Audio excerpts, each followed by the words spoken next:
Welcome to the Postgame.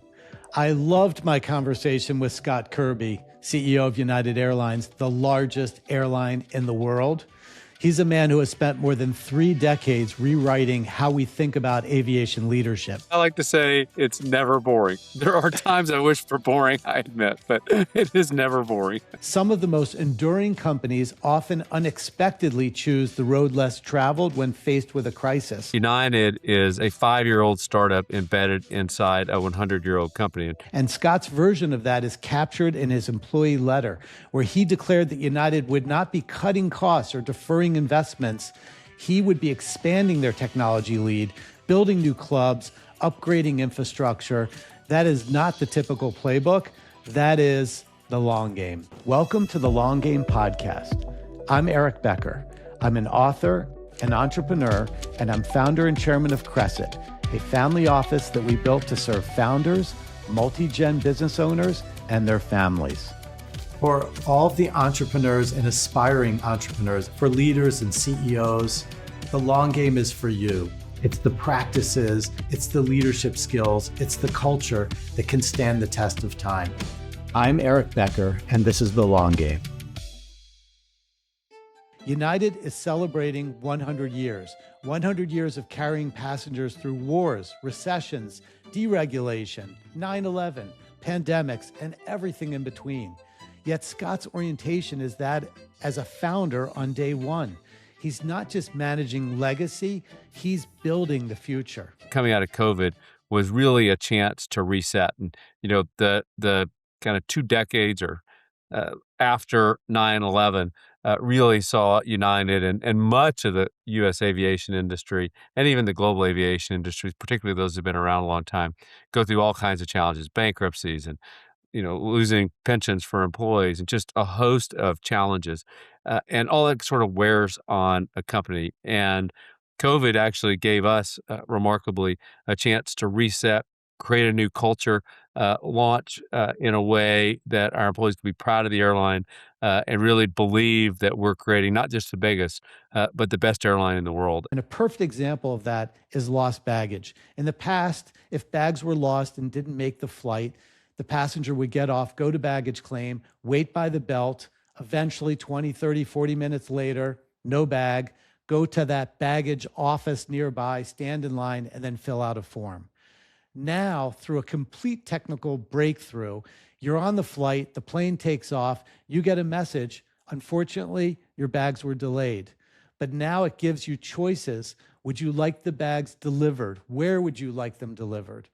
And they will turn around and take that information while you're in flight via messaging and make that happen. So much so that Scott even described lost baggage as a wow moment. That today, if we lose your bag, the NPS scores are, like 80 to 100 points lower than if we don't. I want us to get to where the NPS is actually higher if we lose your bag than if we don't, because it's so surprising to you how good we do at recovery. We still want to lose them as little as possible. Less, yes. But that the recovery feels so different than it does on any airline. Another way of saying it, like, I want to change, United, we want to change what it feels like to fly if you're a customer. So I asked Scott about, as a father of 7, what it's like traveling and how we're all having different experiences. There's the business person traveling next to the dad and mom with the 7 kids. And he said, every flight is a story, which is amazing how these different experiences can be knit together and how the services, whether it is a flight attendant providing the kids with kits, with things that they can do for activities while they're flying, or maybe it's the way that they say hello and spend a little time with that business traveler, that each person can have their own experience and have it elevated from what our expectations of aviation have been for many, many, many years, which is pretty amazing. I think there's a way more commonality between all those different passenger types that you described. And as a father of 7, I personally think of most customer initiatives through the lens of traveling with kids. Because if we solve traveling with kids, it is going to make things better for everyone. It's kind of like playing the game at the highest level, that if he could solve for that particular use case, then everything else would be better in the traveling experience. So I think that's an interesting lesson, that maybe when we're looking at a whole host of potential challenges, maybe pick one of them that you think if you solve that, it could actually make everything better. While in the Air Force, Scott learned the phrase, "No excuses, sir," and it has shaped how he leads. It was the best thing that I learned at the United States Air Force Academy. Sometimes a hard lesson when something is not your fault, and there's going to be consequences, but you have to say no excuses, sir. And it teaches you. It's a great life lesson too, business and life lesson. Yes. It teaches you bad stuff is going to happen, and you can either feel sorry for yourself or you can figure out how to overcome it. And it's always better to figure out how to overcome it. It means no finger pointing, no long list of reasons. It doesn't really matter who might have caused the problem. Let's take ownership and move straight to a solution. I think that Scott was very unique, and I'm so glad that he shared with us what a day in his life is like. I think mine's going to be a little unusual. Um, I'll start with when I go to bed. I usually go to bed between 8:30 and 9, and I sleep about 8.5 hours is normal. Uh, I don't set an alarm, so I just wake Huh. up when my body says it's time to wake up. But I always wake up for about 8.5 hours. I work out in the morning pretty much every day. It's very unusual that I miss a day, and almost entirely because I'm traveling. I read while I work out as well, depending on what kind of workout I am doing, but that's about an hour. Then when I'm home, I usually have breakfast with the kids. I often take the kids to school. The school has a cafeteria where you can take your kids and have breakfast there. It's a great breakfast. So I often do that. I limit myself to no more than 4 hours of meetings per day because I think my job is to think. I read a lot. I read about 3 hours a day on average. And I spend a lot of time talking to people. So I don't have structured plans during the day, but something occurs to me and I just call and talk to people. And so a pretty um, relaxed day. I'm usually done in time to help with the kids at night. With still young kids at home, I become a chauffeur quite frequently at night. I will be doing that tonight. I'm on my way to a baseball practice in an hour, Love that. and so I have a pretty really somewhat relaxed and very fun life and a good routine.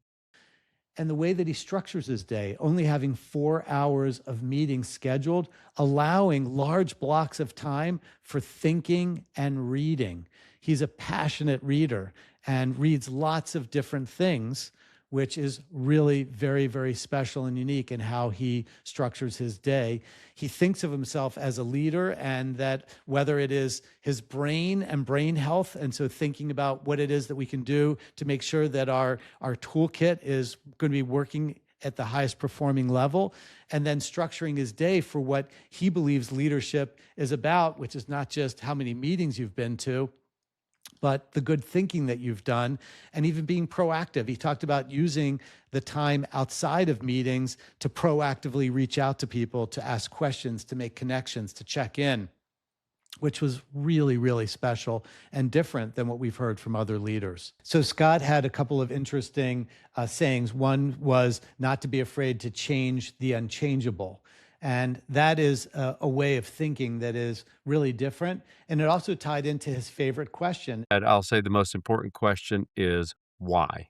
Um, and if you can understand why something is happening, you can figure out how to overcome obstacles and solve it. Whether it's asking an expert why they believe something might happen in a certain way and challenging it, and then combining that with his passion for reading. So if you look, for example, the counterintuitive way that he handled COVID, he was into it early. He raised additional capital as we went into it. He then doubled down on investing and developed the thesis that after COVID, people would be traveling more flights, more international travel, whereas everybody else in the business was selling planes and they were really shrinking. He was planning for growth, which was really counterintuitive, and it's because he asked why. Same thing with the recent Iran war. Everyone was saying that the longest that the Strait of Hormuz might be closed was March. And he asked why. Why are the experts saying that? And what's more likely to happen? And he ended up writing a letter that he wrote himself to the entire team at United saying, we need to be prepared for higher oil prices for longer, and here's why. And I think that's really compelling. When I think about our interview with Scott and all the things that we talked about, one thread through the entire conversation is that Scott is curious. He is constantly learning. That's why he's a passionate reader and really plans his day to allow time for thinking and learning and asking questions and reading, and also for being curious. So that was a great thread throughout the interview. Be curious. I'm Eric Becker. Thank you for joining us for the Postgame. If today's conversation resonated, please click the subscribe button below and share this incredible interview with Scott Kirby with someone who's building something that's meant to last. And until next time, keep playing the long game. The Long Game, a Crescent podcast, is intended for information only and is not investment advice. Any company discussed is not a recommendation to buy, sell, or hold any security. Investing involves risk, including loss of principal. Please consult your advisors before making investment decisions.